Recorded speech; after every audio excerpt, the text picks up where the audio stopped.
एक बार शहंशाह अकबर अपने साथ बीरबल को शिकार पर ले गए। उनके साथ सेना की एक टुकड़ी और कुछ सेवक भी थे। शिकार करके कुछ एक दिनों में अकबर लौटने लगे।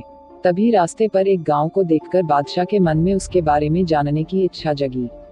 उन्होंने तुरंत अपने साथ आए बीरबल से पूछा कि क्या तुम इस गांव के बारे में कुछ जानते हो? मुझे इस जगह के बारे में जानना है। बीरबल ने जवाब दिया, शहंशाह मुझे भी इस गांव के बारे में कुछ नहीं पता है। अपने राज्य के इस गांव की तरफ मैं भी पहली बार ही आया हूँ। आप यहाँ के बारे में जानना चाहते हैं तो मैं किसी से पूछकर बताता हूँ। तभी बीरबल की नजर एक आदमी पर पड़ी। उन्होंने उसे अपने पास बुलाकर पूछा, भाई क्या तुम इसी गांव के रहने वाले हो?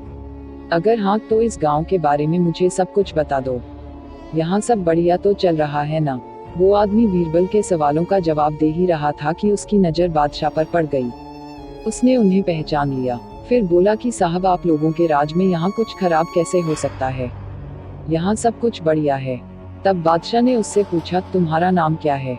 उस व्यक्ति ने जवाब में कहा, मेरा नाम गंगा है। बादशाह फिर बोले, पिता का नाम? जवाब मिला, जमुना। इतना सुनकर बादशाह ने पूछा कि फिर तो जरूर तुम्हारी माँ का नाम सरस्वती होगा। उसने कहा, नहीं हुजूर, मेरी माँ का नाम नर्मदा है। इन सभी बातों को सुनकर बीरबल को हंसी आ गई और उन्होंने मजाकिया अंदाज में कहा, बादशाह अब यहाँ से आगे बढ़ना सही नहीं है। यहाँ सारी नदियाँ हैं, आपके पास नाव भी नहीं है तो आगे मत जाइए। आगे बढ़ने के लिए नाव का होना जरूरी है, नहीं तो डूबने का डर बना रहेगा और यहाँ ज्यादा देर रुके तो सब कुछ बह जाएगा। बीरबल की यह बात सुनकर बादशाह को भी जोर से हंसी आ गई।